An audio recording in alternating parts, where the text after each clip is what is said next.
What's good, everyone? This your main correspondent, Alan Taylor, and I'm back in the broadcast room yet again, always with another one. And yes, indeed, it is another one. So, the president of the ILA, Longshoremen's Association, decided to speak out about the situation. And yeah, man, he said some things that a little bit controversial. Also, he stated a lot of facts about things that they need as longshoremen and the time and efforts that they put in. He said a lot that actually made common sense as well too. So let's dive off into this quarters, nickels, and dimes, people. Said you joined in 1967. Yes. You must have an incredibly unique perspective on how the industry changed in those years. You came on before containerization, and you were a young guy and in the family of this industry. How if you could do a 50,000-foot view of how you've seen it change, what is it to you? I can tell you it changed a lot. I can tell you back in the 60s, the first company that started in containerization was Sealand. Two guys, two truck drivers, Malcolm McLean, Cecil Yeagers, got together and said, we're taking cargo up and down the East Coast. Why don't we get a ship, put the cargo on a ship, and go up and down the East Coast? They weren't even thinking about over Europe, none of that. They wanted to try to catch a trucking company to put it on a ship and bring it up here, put it on a ship and bring it down here. So they went and got an old tanker ship, and they got engineers, and they sponsored the money, and they got people to chip in, and they came up and they built a crane on the ship, and they got a container, and they put the cargo in, and maybe the first ship came up with 50 boxes, not even 50, 20 boxes. It worked. They came in to the port, the crane on the ship unloaded them, and they loaded them on, and they went down. Well, it caught on.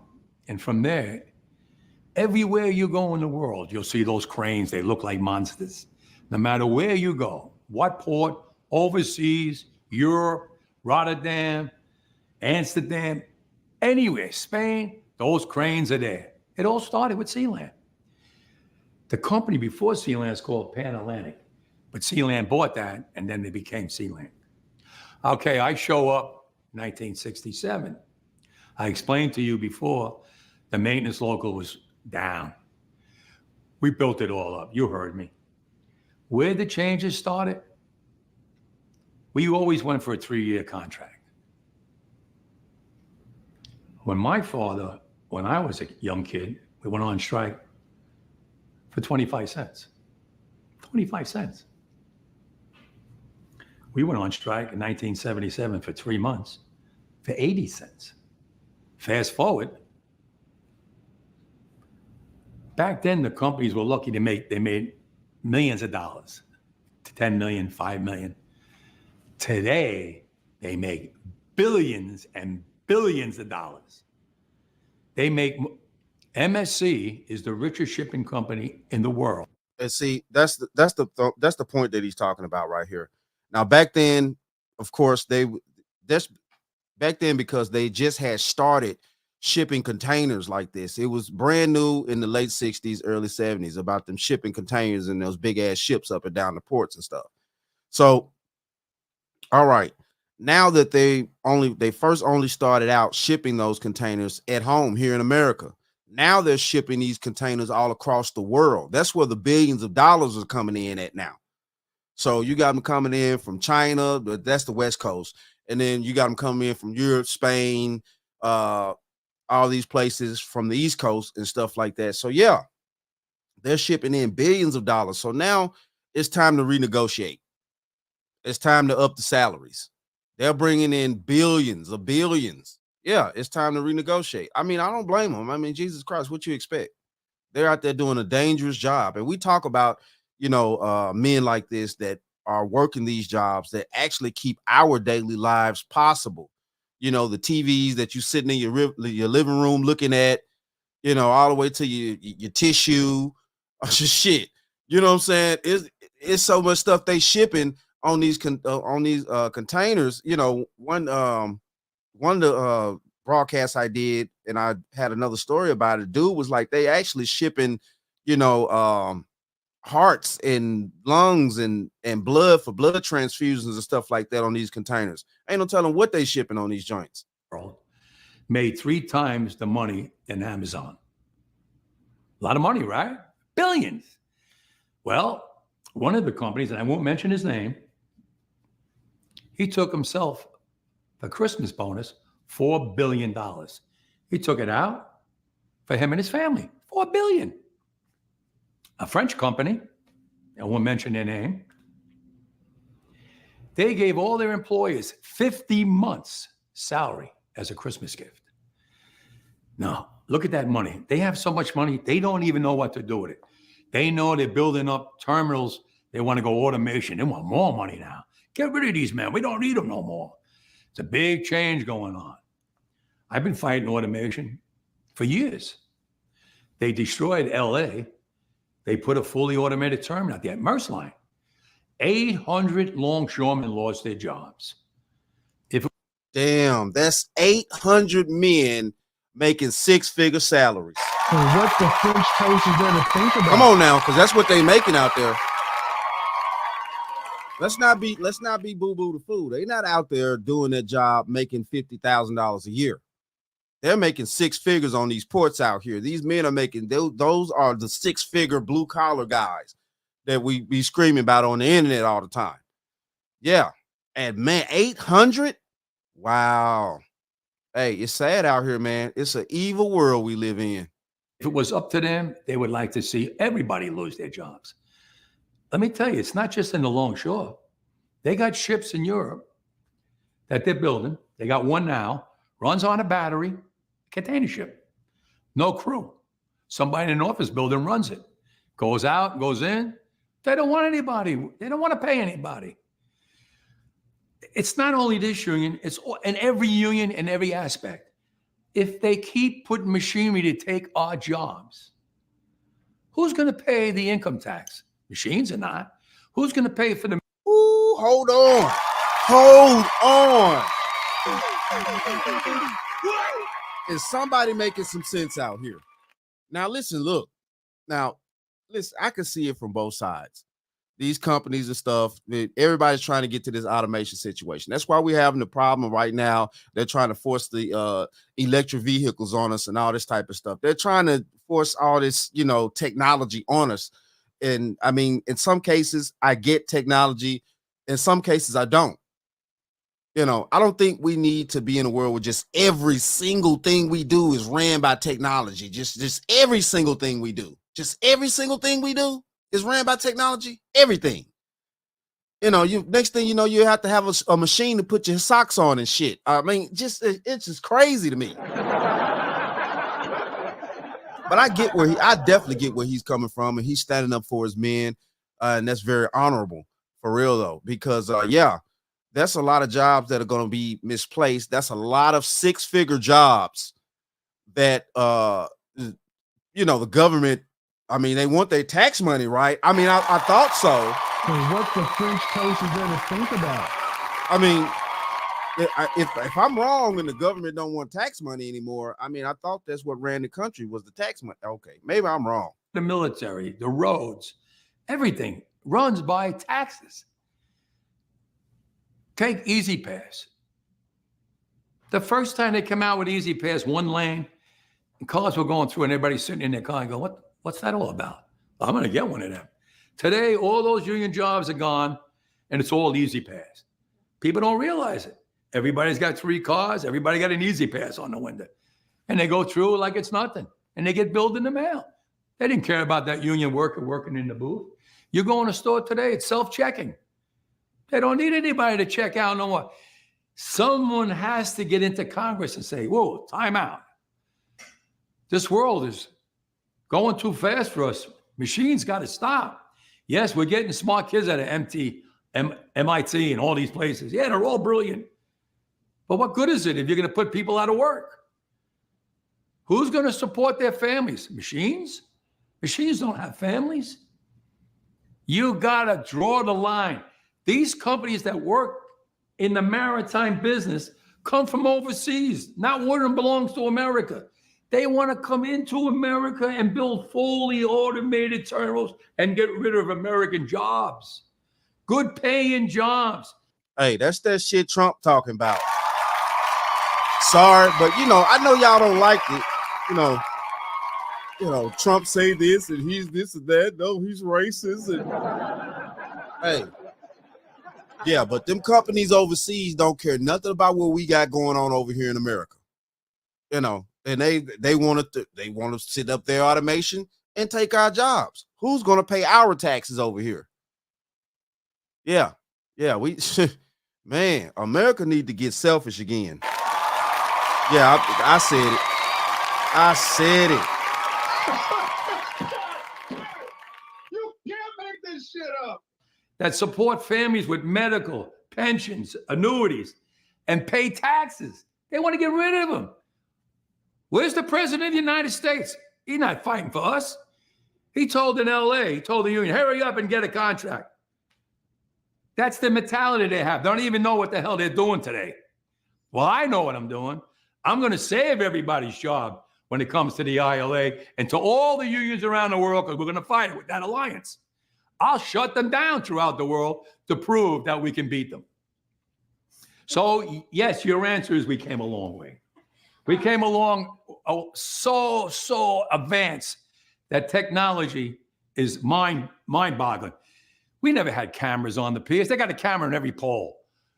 They got cameras they want to put in the trucks to watch the driver driving. What is this, Big Brother? I'm against all that. I'm against that. A man can't even breathe without a camera looking at him. That's not right. What about, there certainly must be since 1967. See, that's that old school man thinking, that they're trying to weave out in society now. I'm just being honest. That's that old school male. He a man's man. He a dude. That's that old school man thinking that they trying to weave out of us as men over here in America. And this is a prime example. Pay attention to what he's saying and the way that he's saying things, the tone also. He not going. It's like, listen, look, no, this is crap that you trying to stuff down my throat, and I'm not going to allow it to happen. Elements of technology that have been good for the industry. Technology that's been good for the industry. That's a tough one because I got to be careful because I'm against automation. Semi-automation is automation. It's just the back avenue had to come in and give you automation without you knowing it. But certain technology, yes, is good because computers, we get more work done with computers. We have doubled the cargo.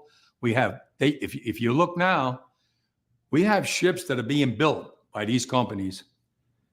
Check this out. That whole 22,000 containers. It's a floating city. They had to take the Bayonne Bridge and raise it way up here so the ships could go under it to get in here to unload them. 22,000 containers. It's amazing how we came from the first ship with just a small amount of containers, 25, 50 boxes on them. So look at the future now. Look at the future in money. They went from millions of dollars to billions and billions of dollars. So the world is going by real quick. Is it safe to say that you're not against technology for efficiencies, but you're person first, people first, like protecting jobs and families while embracing technology to keep the workflow efficient? Let me explain a little bit about this. The first cranes that went up with diesel engines up there. As time went on, they got rid of diesel. Today, it's electric. The jobs on the waterfront are very dangerous. Just 2 years ago, one of my mechanics fell into the electric and he was fried to death. Wife, 4 kids. Happens all the time on the piers. People getting killed. There was a woman checker. She was checking the boxes when a guy had a high-low with 2 stacks of steel. He should have been riding in reverse. He was looking through the bundles, knocked it down. He didn't even see it. Dragged her under the high-low in front of her son, ripped her apart and killed her. It happens. It happens down here all the time. I had 2 guys killed right in front of me. It happens. We have a group in our local 1804 days called the Lashes. The most dangerous job on the waterfront. When they put the containers on top of the hatch covers, all the way up high, you see them in the container ship, they got to be all lashed down in case the storm and the seas are real rough. The ship is doing this and this. If they're not lashed down right, those containers are going to go over into the ocean and sink. Millions of dollars of cargo sunk. So what? My men got to go out there. It's 0 degrees. There's ice on top of the container. It's freezing with metal bars and hooks, safety lines on them, way up high. And they got to put them down tight, get up on the box, slide on the ice up on top. Completely dangerous. That's in the north. In the south, it could be 95, 105 degrees. Soaking wet down there. They got a guy that goes around, they call him the water boy, giving water to the men so they don't dehydrate. Or the ones that work in the hull of the ship, they get water. It's different elements. You have us here in the north, Canada. You have from Virginia down all the way to Houston. Hot. Florida, everything's hot. Different elements. Dangerous job. We've had 17 people killed in the last 3 years. That's 17 people that didn't come home. We just had a kid killed in Houston. Young kid, a big roll of paper, weighed a ton, rolled off on top of him, killed him.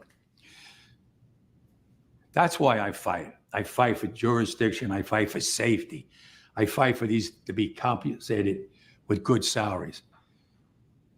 These companies are making billions of dollars. They should take us along. We brought them to where they are. Now they want to get rid of us? That's not fair. Not fair at all. And this union's been around close to 200 years. So you can see why I'm always fighting. Why do you think you haven't had to strike since then? Because you had leaders like me, and the companies got smart and said, we don't want to go through another 3 months strike. Let's negotiate in good faith. Back then, the companies didn't make the money that we make today. So we negotiated in good faith. We went with 6-year contracts. Then we got $1 raise, $1.50 raise for 6 years. It was great. It was a lot of money compared to 80 cents for 3 months. But today's world, it's changing into the future. They're not making millions no more. They're making billions. And they're spending it fast as they make it. I want a piece of that for my men, because when they made their most money was during COVID. When my men had to go to work on those piers every single day, when everybody stayed home and went to work. Not my men. They died out there with the virus. We all got sick with the virus. We kept them going. From Canada to Maine to Texas, Great Lakes, Puerto Rico, now the Bahamas, everybody went to work during COVID. Nobody stayed home. Well, I want to be compensated for that. I'm not asking for the world. They know what I want. They know what I want. And if they don't, no. Man, that's crazy, but that's true though. That's true. Only the essential jobs stayed working. And this is part of one of the essential jobs. So what the French toast is there to think about? Right here. That's what we heard during COVID, right? Only the essential jobs, the jobs that actually we could not survive. The country couldn't survive without these particular types of jobs going. And this is one of them right here. The ports, shipping, goods and services. Come on now. Then I have to go into the street and we have to fight for what we rightfully deserve. This is my last question. Do you think the threat of the strike is they can understand the significance of that based on the recent things that have happened, like our Key Bridge, we're from Maryland, our Key Bridge collapsing and it just stopping all the ships from being able to deliver? I'm glad you brought that up, because I would like to tell you something. Okay. When that bridge fell, my longshoremen are on this side of the bridge, no work, no salaries. Biden called me up on the phone, President Biden. Harold, I got the money to build a new bridge. I go, oh. What about my longshoremen? They're out of work now. They didn't cause no problem. Well, he goes, I got the money for building a new bridge and getting the bridge that's in the water out of there. I ask you one more time, President, what about the men whose families now have no money coming in? Well, you know, if there was an explosion on a ship, maybe I can get the money. Listen, you're supposed to be a friend of the ILA. You came to me when you wanted the AFL CIO backing. I got it for you. You called me in the kitchen. You thanked me 1,000,000 times. I'm telling you, my members need help. Man, there you go. Hey, Biden. Yo, where you at, son? In my New York voice. What you doing, B? Good though. Hey, say the president called him straight up. It wasn't no if, as, or buts. The president called him straight. All right. Yeah. Under the table deals, things like that. Hey, it's going hard out here, man. And I get it. You know what I'm saying? I get it. The ports are a huge situation in our country. So I could see how the president of the United States will have a straight line to a man like this. This is a very important man out here. Y'all don't underestimate this guy. Well, let me see what I can do. In politics, that means you're not getting it, okay? I opened up a fund with management after the first pandemic. Let me see how much money's in that fund. I called them up. They called me back. 300 million. Wow, are you kidding me? We put 300 million in there? Yeah. Well, I'd like to take some money out of there and pay for those families in Baltimore. Well, Harold, it's only for pandemic. Well, what about we get your lawyers and my lawyers, and any disaster, nature disaster, whatever, we can draw from it. I have no problem as long as the lawyers work it out. They worked it out one day. It cost me $1.2 million every week to pay for their families. Plus, they were allowed to go to unemployment. And it's over now. They're back working. The ships are going in and out. I never got no help from the government. We did it on our own, management and union. That's what we're supposed to be doing, working together. And I hope we get back into that right realm. Do you think that was in Baltimore? Right. What was the question again? Well, it was just about, like, I remember like how significantly it impacted our businesses, like the supply chain, because I live on the Chesapeake Bay, and all the ships were just waiting on the other side. Let me explain something to you. These people today don't know what a strike is. Right. When my men hit the streets from Maine to Texas, every single port will lock down. You know what's going to happen? I'll tell you. First week, be all over the news every night, boom, boom. Second week, guys who sell cars can't sell cars because the cars ain't coming in off the ships. They get laid off. Third week, malls start closing down. They can't get the goods from China. They can't sell clothes. They can't do this. Everything in the United States comes on a ship. They go out of business. Construction workers get laid off because the materials aren't coming in. The steel's not coming in.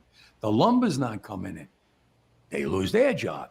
Everybody's hating the longshoremen now because now they realize how important our jobs are. Now I have the president screaming at me, I'm putting a Taft-Hartley on you. Go ahead. Taft-Hartley means I have to go back to work for 90 days. That's a cooling off period. Do you think when I go back for 90 days, those men are going to go to work on that pier? It's going to cost the company's money to pay their salaries. Well, they went from 30 moves an hour maybe to 8. They're going to be like this. Who's going to win here in the long run? You're better off sitting down and let's get a contract and let's move on with this world. In today's world, I'll cripple you. I will cripple you, and you have no idea what that means. No. Yo, hey.